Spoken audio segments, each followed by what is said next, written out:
Let's get this sports podcast party started, all right?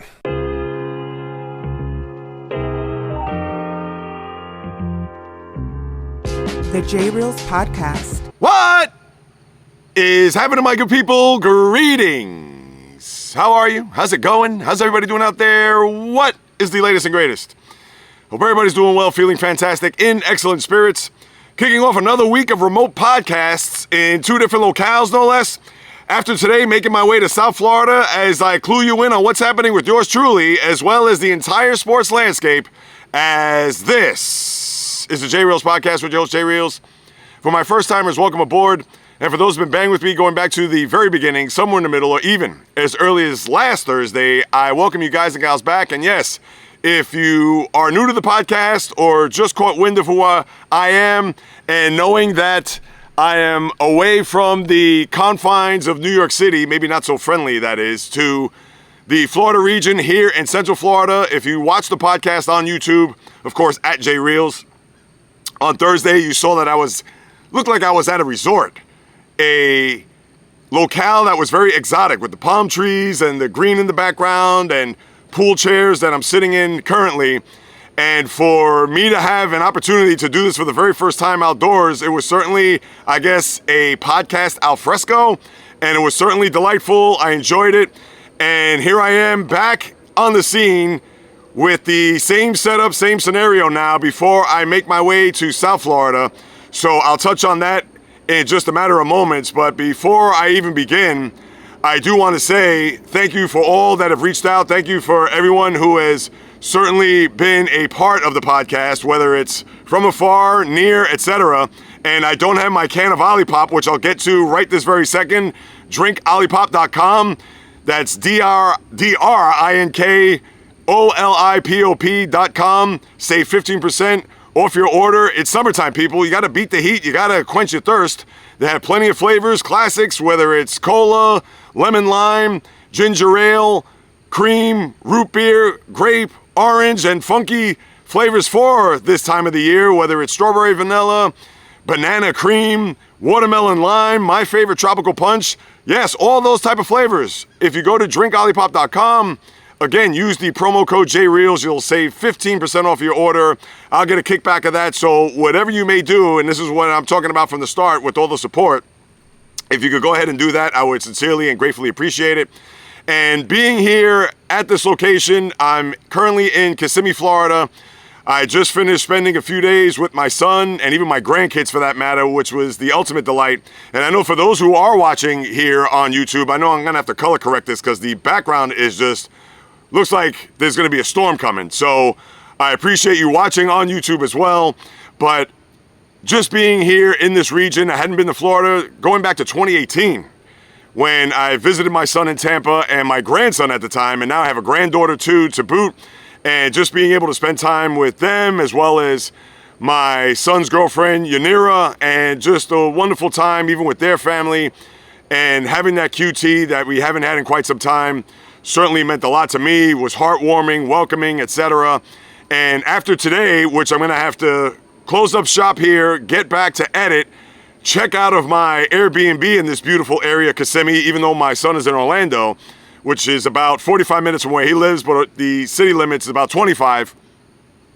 But for me to now have to get out of Dodge, return a car rental, pick up some lunch, get myself to the airport where I'm actually going to take a train to South Florida, to Miami, where I'm going to be spending the next 4 days after that, leaving Friday to come back to New York. So on Thursday, I'll be curious for my own self to find out where I'm going to record from the video aspect of it, the podcast, and we'll have to wait and see.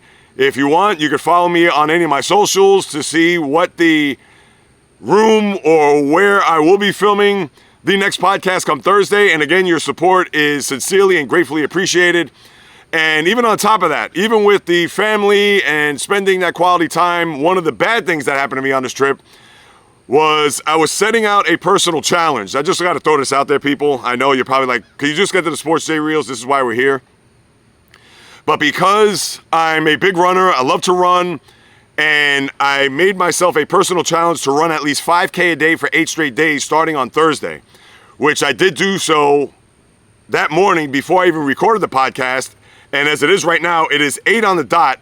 On Thursday, I actually recorded around 9:30, so I had a little bit of a window, and this is probably why the background looks super white, as the day was an hour and a half, almost 2 hours ahead when I recorded on Thursday, to where now, again, it looks like I'm about to get ready for a storm that's going to hit. But for me to start this challenge, and Thursday got off to a great start, and the first mile and a half on Friday certainly was the same until I turned my ankle and I pressed down on the top of my foot, and I've been limping ever since. I've had it swollen, black and blue. In fact, I'm looking at it now, and yeah, it doesn't look as bad, but certainly it's on the mend. And I actually walked here barefoot just to do a little bit of grounding for some holistic therapy. But yes, yours truly is walking around, forget about running, with a bad wheel here over the last now going to be 3 days. And of course, like I mentioned, I'm going to have to be like a bat out of hell from the time I stop this recording to get back to my room, etc. So it is certainly going to be a wild goose chase from here on out. So that's been my story here for the first part of this trip as I make my way to South Florida right after this recording. So now let's get to it, people. Thank you for sparing me a few minutes to kind of catch you up on what's happening with me. But for what's going on in sports, yesterday you had, I would think, as much drama built up in a tournament, and in this case golf, that you've seen in quite some time, where you had literally 7 players separated by 1 stroke and up to a dozen players by 3.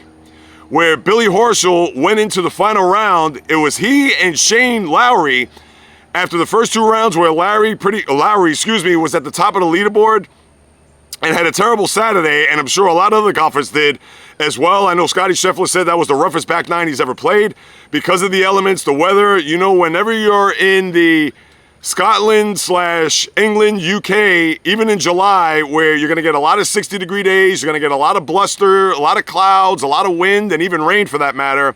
And Saturday, we talked about this on Thursday, where the weather looked like it was going to be very tricky to see who was going to come out of that alive. And Lowry, I'm sure he's kicking himself knowing that Saturday was what doomed him, although he was in the mix there yesterday. But with Billy Horschel and a ton of other players, whether your name is Justin Rose, whether your name is the eventual champion Xander Schauffele, who of course we'll unpack and get into, but you had a ton of other guys there. Even Scottie Scheffler was laying in the weeds. But when it was all said and done, it was Xander Schauffele winning not only his second major, but his second major of the last 3. The last time a player of any ilk, it doesn't matter who you were, it could have been Joe Schmo who won 2 out of 3. You have to go back to Brooks Koepka in 2018 when he won a PGA and a US Open. And then for the last player to win not only a PGA but also a British Open was none other than Rory McIlroy, who now has cemented his drought of 10 years and running when it comes to winning a major tournament. And Rory was nowhere to be found. We talked about this a bit there on Thursday, where he and Bryson DeChambeau had a terrible start. They didn't even make the cut. And we thought that maybe Rory could be a player here, knowing that he had a very good Scottish Open, and he tried to erase the memory of what happened there last month at the US Open. But yes, he was on a jet out of Troon, Scotland before he even got to Saturday. And that goes for even Tiger Woods and a bunch of other players that usually are at the top of the leaderboard, especially after a day or two, whether your name is Victor Hovland or even Tommy Fleetwood. You had a bunch of big-time players not make it out of the first 2 rounds. And as you head into Saturday, we talked about Lowry, how he faltered there on Saturday, which was a tough break for him because he certainly could have been in the running for a championship when it was all said and done. And then when we take a look at what happened there yesterday, where Schauffele got off to a good start, hit a bunch of pars, and then his fate started to turn a little bit on 6 and 7 with back-to-back birdies. And then for a guy who's not really a household name, and in fact, I'm thinking his name is Thurston, but it's Tristan Lawrence, where Lawrence bogeyed on 8, and there was a tie there at the top with he and Schauffele. And then what really happened there after that was from the 12th hole on, really 12, 13, and 14, when Schauffele was able to get a 3-stroke lead, had a big-time shot there on 12 to get himself 1 shot over, and then had back-to-back birdies to get himself with a 3-hole cushion. And pretty much from that point on, all the drama that led into yesterday, where you could have had one of up to 12 players win this tournament, Schauffele was up by 3, and he pretty much cruised from there. It was a thing where you didn't have any intrigue, you didn't have any suspense heading into those final holes, and when it was all said and done, your winner there in a 1, Xander Schauffele, was able to win by 2 strokes. And think about this, Schauffele came into this year not winning a major tournament. And sometimes you add more pressure to your own self, let alone the media and the people from the outside who look at the top golfers in the sport as, all right, who's going to be that next guy that's going to finally get to the mountaintop? And Ricky Fowler's a guy that was one that was borderline not making the cut, although he did, but of course was nowhere to be found in this tournament, especially when you got to the final round there yesterday.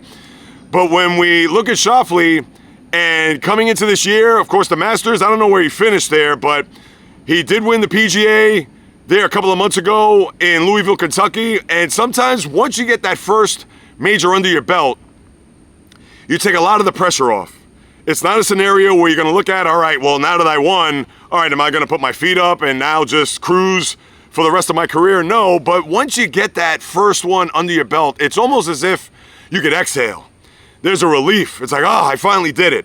And now you don't have to worry about making that big putt when you absolutely have to. Or if you're on 17 and you're a stroke ahead, that you have to make sure you hit it on the fairway.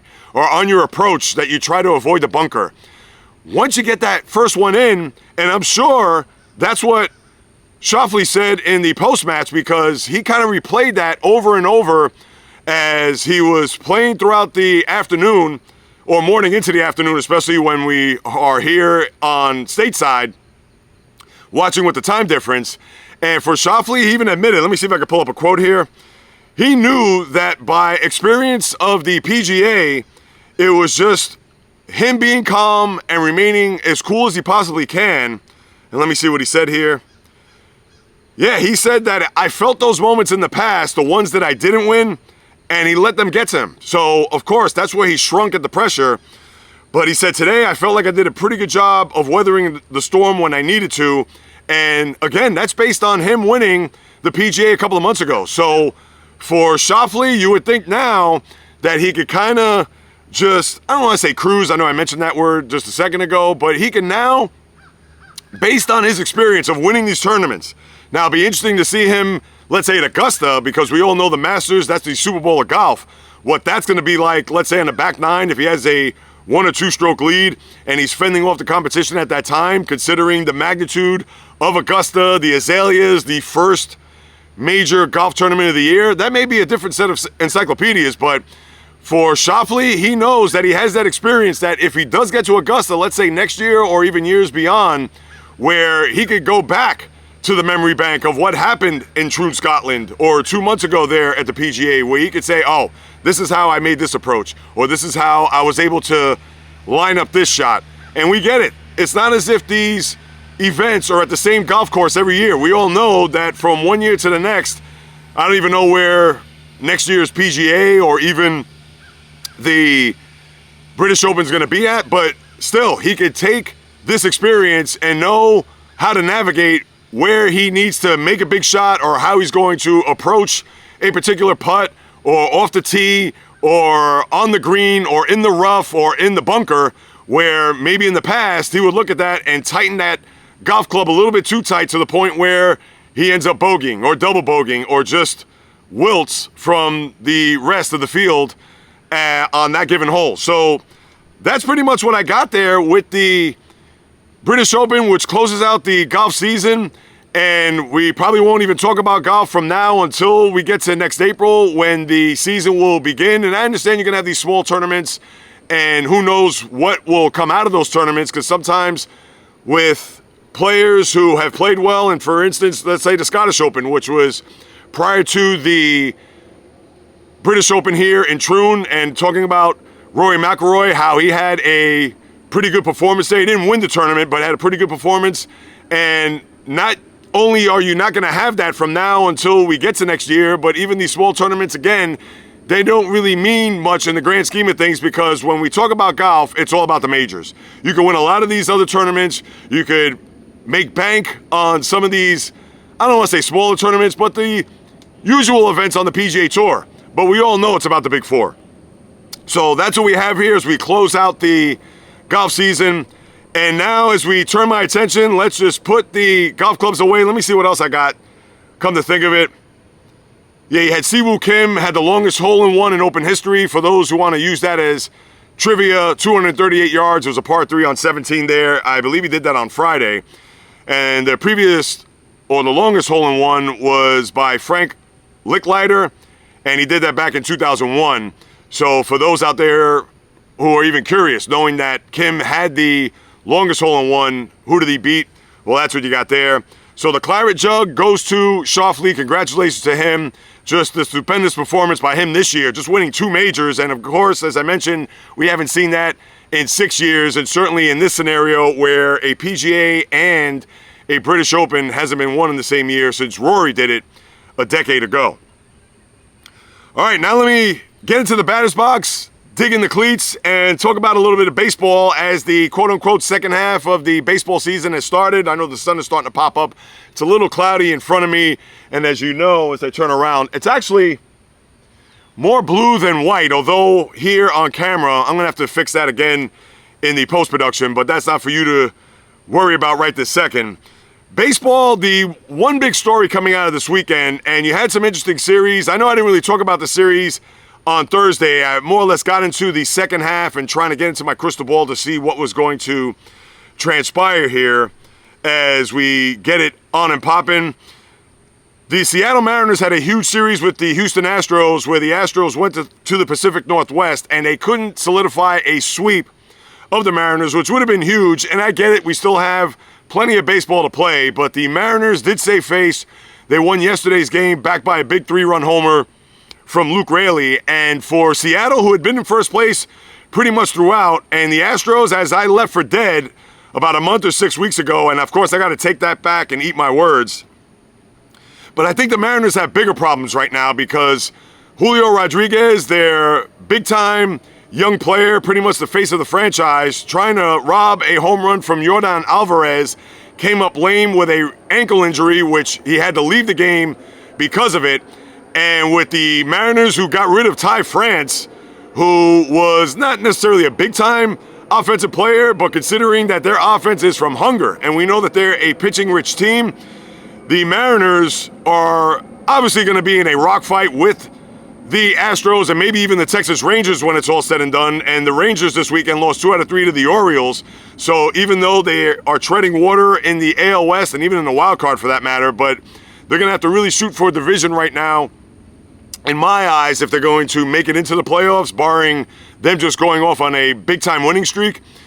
But the Mariners, you got to wonder whether or not with the deadline, now it's a week from tomorrow, July 30th, 6 p.m., whether or not the front office of the Mariners are going to make some moves here. And they're going to have to if they want to be in this race and at least give their fan base some hope and maybe even an opportunity to root for this team in October, because right now they are falling on hard times and big time. Now they have the pitching, as we know, starting pitching in particular, but they got to get some offense. They need some reinforcements in the worst way. And now with the Astros on track and have a game lead in the division, you would have to think that they're going to have to do something. And if they don't, that's going to be indicative and really an indictment on where the front office and the franchise lies as far as what they really think of this team. And listen, not to say the Mariners are going to win a World Series. They certainly do have the rotation to do so. And I couldn't even tell you who's out in the market. Maybe if they were to call the Mets, and I understand the Mets right now, they're also in a playoff race or a wild card race in their own right, but maybe if they could kick the tires on, let's say, a JD Martinez. I don't think the Mets would do that right now, but my point is that they're going to have to look under every stone, crawl up a tree. They're going to have to even go into the manhole covers to try to find some offense, because I don't know if they're going to be able to sustain a division race, let alone a wild card race with the current team that's constituted, unless they're going to win 2-1 day in and day out from now until the end of September, which we all know that's not going to happen. So that's one team I'm going to have to keep an eye on here in this second half to see whether or not they're going to weather the storm. And it's weird with the Astros because with their pedigree and with their DNA, and even though there's no Dusty Baker or AJ Hinch, you have Joe Espada at the helm there managing this team, I don't know if you're going to have, or should I say, I don't know if you can really trust this team. And I'm just going to base that on what happened last year. Granted that they did go to an ALCS and they had a 3-2 lead going back to their home ballpark before spinning it up when it was all said and done, as I dust off my lens here. But for the Astros, they've done a tremendous job. I certainly cannot look at them and say, oh, this is smoke and mirrors. Oh, this is just a product of a Mariner team that can't get it together, or a Texas Ranger team that has had a season-long hangover from their World Series win last year. This is the makeup of an Astro team that knows how to win. And yes, you could certainly blame the Mariners for maybe not running away and hiding, but let's say having a 4 or 5 game lead in the division based on the lack of their offense. But I don't know if I trust the Mariners come October when you have Baltimore, who I understand is a young team, and they're going to need reinforcements as well. The Yankees are floundering as they lost 2 out of 3 to the Rays. And then the Guardians, nobody trusts 100%. And then even the Twins, they've lost 3 in a row, and they've hit the skids a little bit. It's almost as if the AL is wide open. But the Astros, they have their own issues too. Starting pitching, we've talked about that in the past. No Christian Javier, no Jose Urquidy. And even though Justin Verlander should be back in the rotation at some point, and could you imagine that the Astros will be back to an ALCS and maybe even competing for a World Series when it's all said and done? I'd actually be shocked. But it's one of those things where they defied the odds. And the Astros, you got to give it up for what they've done to this point. And now that they're back in first place, let's see for them if they're going to be able to stay there. So we're going to have to wait and see if that's going to be the case when it comes to this Astro team. Besides that, you've had a couple of other things happen over the weekend. I know the Phillies, they lost 2 out of 3 to the Pirates. No big deal there because we all know that they're going to win a division. So that's nothing that I'm going to look at and say or be alarmed. But the Pirates have certainly kept themselves in good shape there with the wild card. And that's a scenario where I talked about on Thursday. Now you have a 3-way tie for the 6th spot in the wild card. Mets, Diamondbacks, and I believe the Pirates. Let me just pull up the standings here. The Pirates are also another team that you're going to have to include in this discussion as well. And let me see, where are my standings? Here we go. So with the Mets, Diamondbacks, Padres, Pirates are a half game back. I thought the Pirates were at a flat-footed tie. If there's any advantage that the Mets have, is that they have 2 games in hand on the Diamondbacks, 4 games in hand on the Padres, who again, flat-footed. Mets are 50-48, D-backs 51-49, Padres 52-50. They all have the same winning percentage, but the Mets currently do have that last spot. So if the season did end today, they would be the team that would make it as a 6th seed. And then you have the Pirates at 50-49, so the Mets have a game in hand on them. And then you have the Giants, who are now 4 under, but they are 3 back, and the Cubs, I get it. But for this discussion, and the Mets will finish their series, they've lost 2 out of 3 to the Marlins. And I know the Marlins, they had these moments where they kind of throw a wrinkle into the Mets' plans. And for me, I'm actually going to be going tonight, lucky for me, as they conclude their wraparound series before the Mets, and they have a brutal week this week.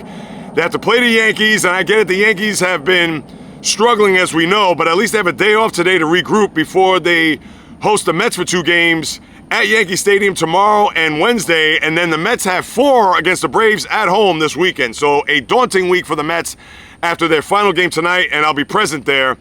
So I'm going to be looking forward to that. Hopefully the Mets will split that series and keep themselves ahead in this wild card race. But that's going to be the theme pretty much all summer. Because just like I said, was that a bug that flew into my mouth? That's what happens when you're in the outdoors and in the elements, people.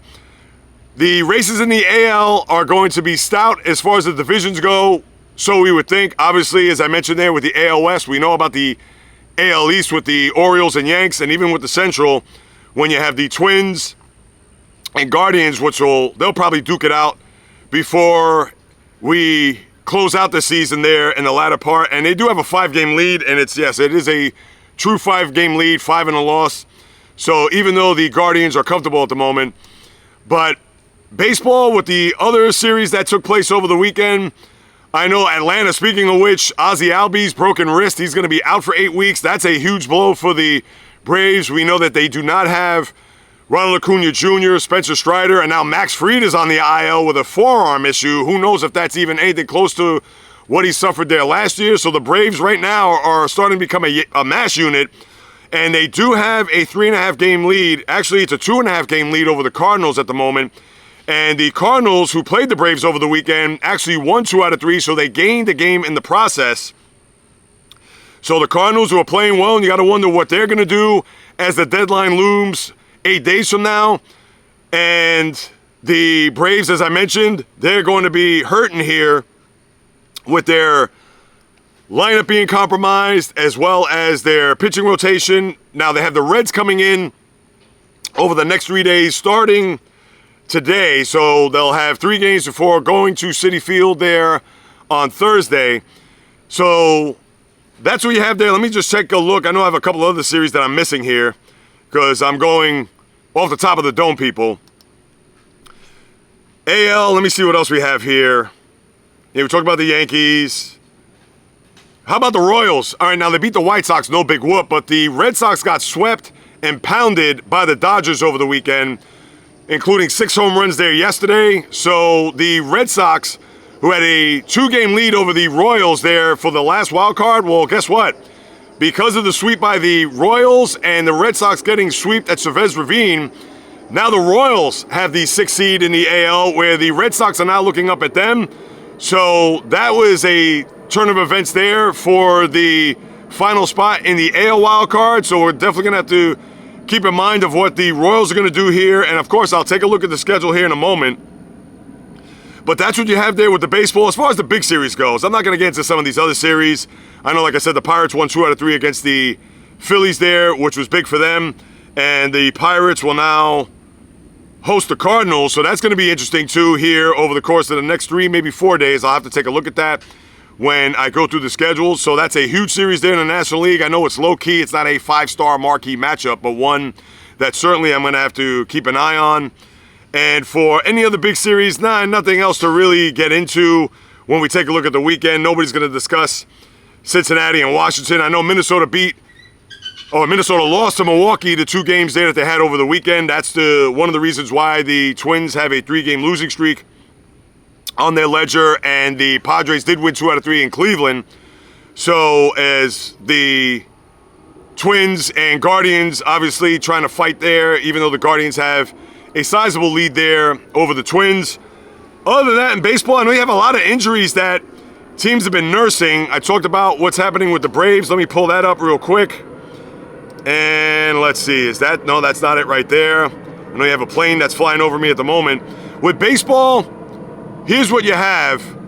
Bo Bichette's going to miss some time, weeks with a calf strain, and the reason why I bring him up is because he's been the talk of a lot of trade rumors, he and Vladimir Guerrero Jr., so with him on the shelf for the next maybe 3 or 4 weeks, or at least for the foreseeable future with the deadline coming up, chances are Bichette may not be packaged here between now and the 30th, so that's something that you have to keep in mind. Clayton Kershaw is going to return to rotation on Thursday against the Giants. Let's see what he does, and this is probably the perfect time for him to come back.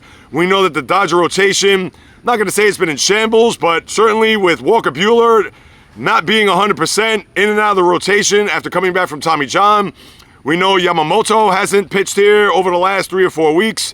And now to get Kershaw, I understand with open arms are going to welcome him in, but how much is Kershaw going to give you?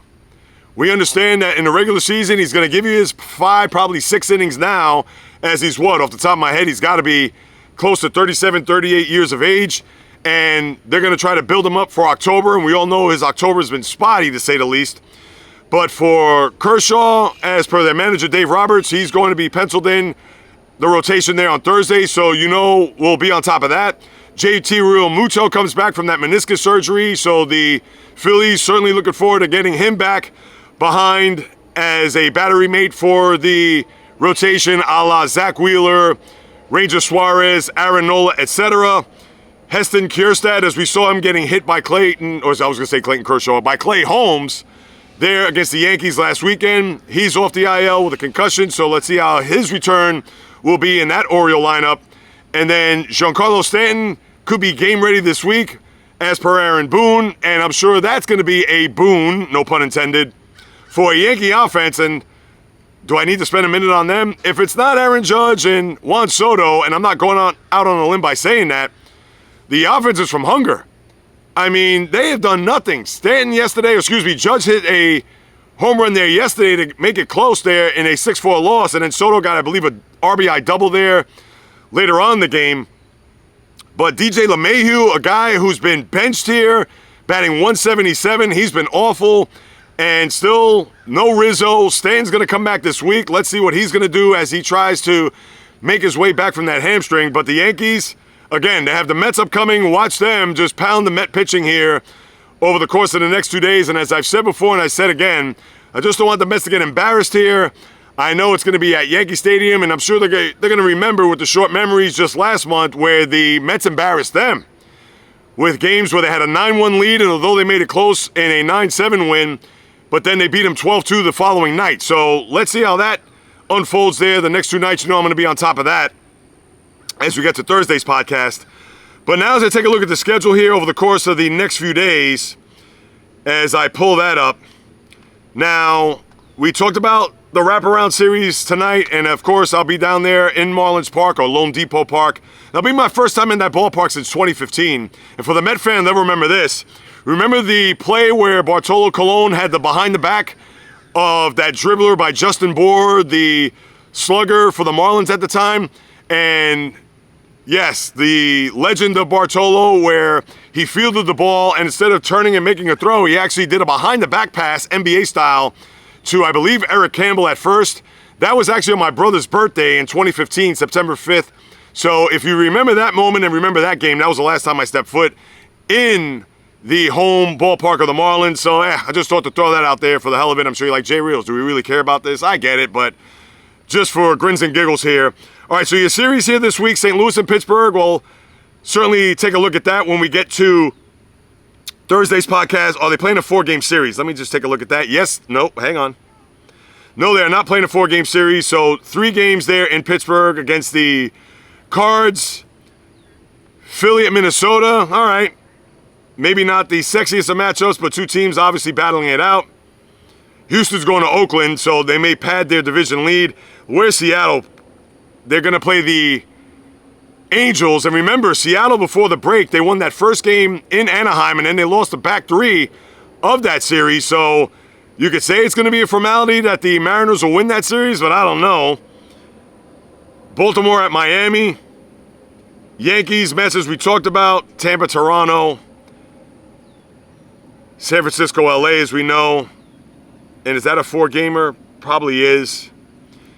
Nothing really to sneeze at when we're talking about the schedule. And that's what you pretty much have in baseball as I wrap up what's happening on the diamond. Now, let me get to a couple other things before I bid adieu. Let's see what we got here as we are on time. Should I get to the NBA real quick? Yeah, I'll get to that. I know the Olympics are going to be a big thing as the curtain will raise in Paris there on Friday. And with the Olympic team, I know that was a big story there on Saturday where they almost lost to South Sudan. And for LeBron to get the layup there and for Derrick White to get a key block there on that final possession in order for the U.S. to prevail, I'm not going to look at that as anything big. Even if they would have lost that game, what? Am I all of a sudden going to think that the USA team is going to fold, is not going to come out of this winning a gold? Of course, I'd be shocked if they don't.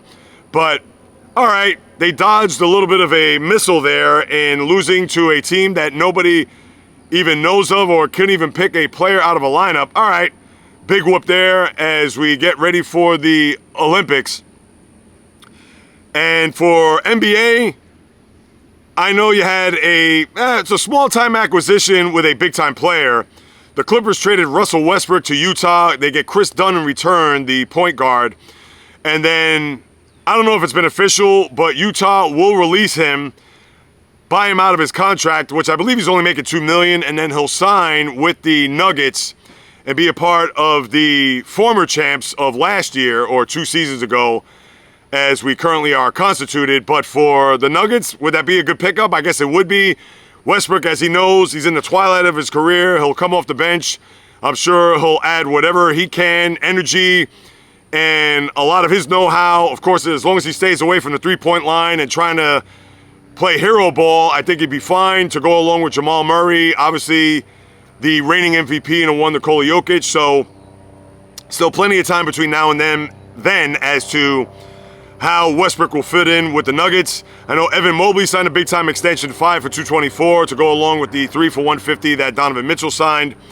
But now, here's the one thing that just boggles my mind, and I have to give them credit, because when have you ever seen a team win a championship and pretty much bring the same core, the same team back, where it is going to be literally almost a carbon copy, unless you want to count O'Shea Brissett as a guy. Yes, he had some minutes in the postseason, but is he a guy that's going to be in the rotation or a guy that's going to be a factor for a Celtic team next year as they defend their title? Absolutely not. But we've seen what has happened this offseason. We've seen the Celtics re-sign Derrick White to a 4-year deal worth about, $129 million. Obviously, Jayson Tatum, who now has the richest contract in NBA history. We know that Xavier Tillman, who contributed in his own way in this postseason run, as a duck, I think, is flying over me. And Tillman, he's going to be a bit part, but he was also signed on the dotted line. We know about Jrue Holiday, who signed toward the end of the regular season to a big-time 4-year contract. And now the Celtics signed Sam Hauser to a 4-year, $45 million deal. Now, you have to give them credit because the Celtics are putting their money where their mouths are and trying to repeat as champions. And as long as health doesn't get in the way, which we all know that's a big if, and granted that this team is predominantly young. I know Jrue Holiday is in his mid-30s, but obviously with Tatum, Brown, Derrick White, we know Horford, of course, is 38, but Horford hopefully is not going to log the minutes that he had seen once Porzingis was out in the playoffs. But this team, who have pushed all their chips to the middle of the table, who I have to honestly say, and I said this a few weeks ago, and now with this, pretty much this core coming back, that signed for 4 years, the Tatums, the Browns, the Holidays, the Whites, the Hausers, etc. They don't have to. They absolutely must win another championship, and maybe even 2, but I'll start with 1 more with this core. There is no ifs, ands, buts, maybes about it. And now the background looks actually great because the sun is out for those watching on YouTube. They have to, absolutely, 1,000, not even 100%, they must win another title. And I talked about this in the past where the Paul Pierce, Kevin Garnett, and Ray Allen led team, and that was a much older team. And we talked about how winning that one title, okay, they have that forever etched in our memories. 08, we know what happened in 09 with KG with his knee injury, and then obviously they fell short in 2010 with the Ron Artest shot in Game 7 against the Lakers, and they were unable to get back to a championship, although they were this close in 2012 against LeBron, as we know. But that was an older team, and even though they probably should have won another title, but they didn't, they do have the one that they will actually be remembered by. But now, with the youth of this team, and with everybody set in stone, there is no ifs, ands, buts, maybes about it, and no doubt that they must, not even have to, must win another title with this group. And I understand there may be a lot of pressure. I'm not trying to say if they have to win next year. I would think within the next 2 or 3 years, because with the way the luxury tax and the salary cap is, they're going to obliterate the Phoenix Suns, who had the record, I believe, last year with payroll and with the luxury tax. It's somewhere in the 400s. I believe it's $423 million when you combine the two. And the Celtics, they're going to blow past that. They're going to be in the $500 million range. And Wyc Grousbeck, who is putting up his side of his ownership stake for sale, and whatever that other owner's going to inherit, he's going to have to really work the books here, because which players are going to last when it's all said and done, whether it's Jrue Holiday as he gets older, and who knows if he's going to be a guy that another team's going to want in his late 30s, and you would figure that Tatum and Brown are going to be a part of this team, and Hauser, I mean, listen, that's for down the road, and you could even question whether or not that this is a smart business plan. Now, I get it, because you have the two young guns that are 26 or 27 years old that you would think once they get to 30 and 31, you would only hope that they would have some more hardware on their mantle or to carry off into the summer as champions and MVPs, etc. But as we all know, there are no guarantees. But I will say this, the pressure is on this organization to win one more, at least. If they win two, that'd be fantastic. And maybe have a mini dynasty, but it is all or nothing with this squad. And if they do not win a championship over the course of this next 3, 4, 5 year period, for me as a longtime Celtic fan, that would be not bitter, a massive disappointment. So that's what you have there with the NBA. Let me move on here as I continue. NFL, all right, let's get right to it. With camps opening up, and I know the Ravens have opened up their camp, and do I really need to hear John Harbaugh defend his quarterback? And I know Lamar Jackson, based on what I read, that he had to leave early due to an illness, so I don't believe a microphone has been stuck in front of his face dating back to the AFC Championship game. And I know it's not all on him, but we all know the quarterback is going to take the brunt of the blame here. And yes, he cannot be faulted for Zay Flowers trying to extend himself to get into the end zone, which was one of the biggest plays, if not the biggest play of the game in that championship, him fumbling the ball at the goal line. But he did throw a bad interception in the end zone where the Ravens were marching down, even at 17-10, where he had a shot to put him in the end zone, and he faltered there. Remember, he threw off his helmet and acted foolishly there, in my eyes, where you have to be a little bit more cool. I can understand you're going to be frustrated, etc., but that was just a bad look. And that's more on Harbaugh. Because Harbaugh, as my camera goes out, that's not.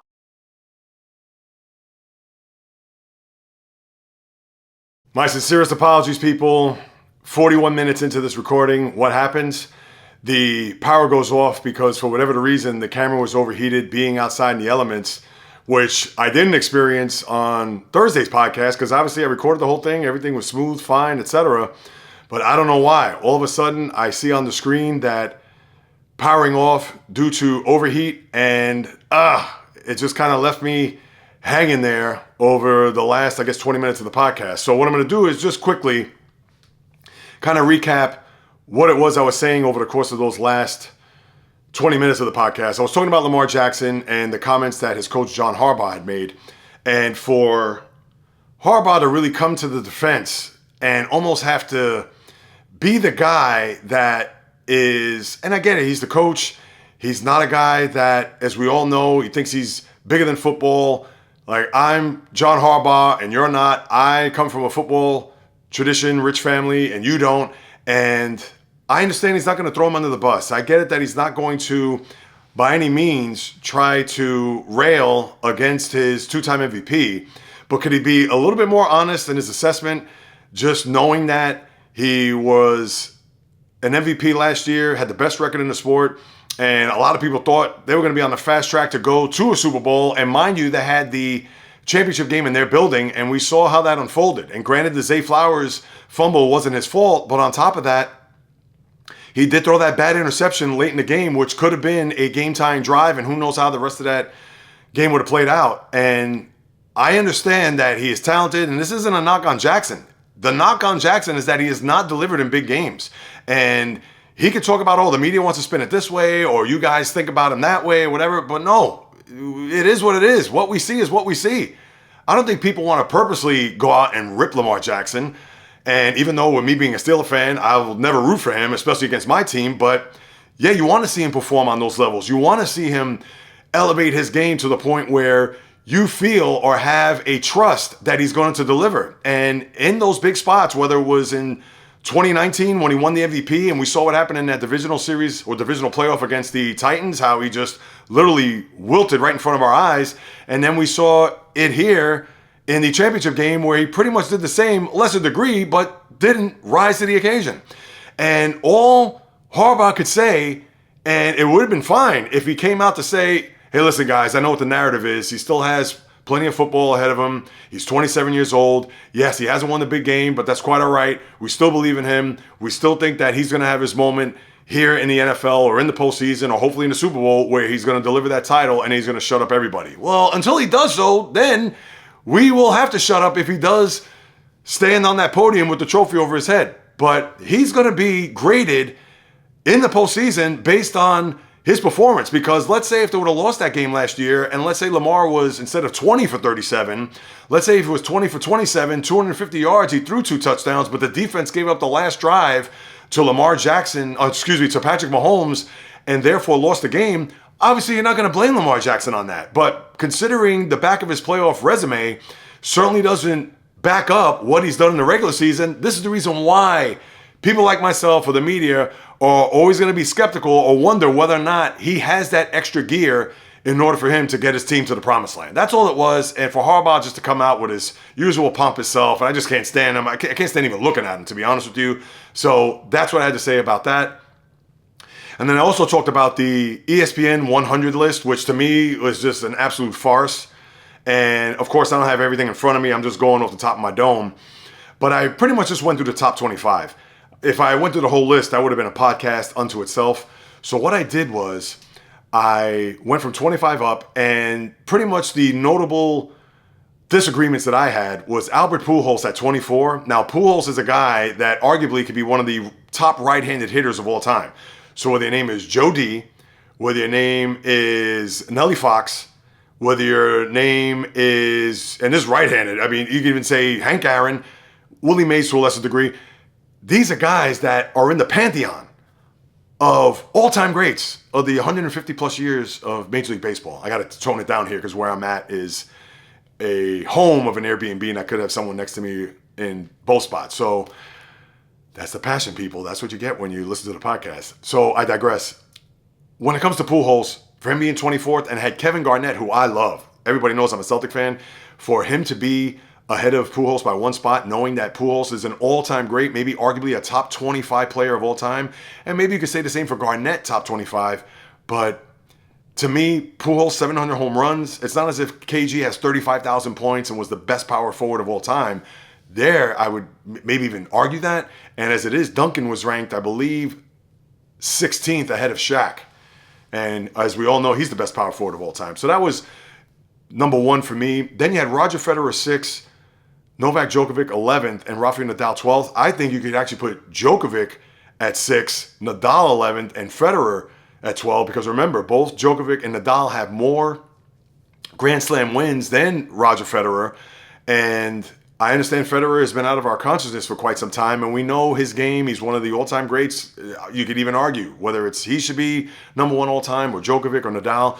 But I thought that was a little bit high, but I guess a lot of it has to do with his grace and just his wonderful tennis playing as far as his finesse. He was just probably, if you built a tennis player in a lab, that's probably the guy you want to come up with, unless there's some people that may even look at Djokovic as the guy that is just a robot, is just a machine.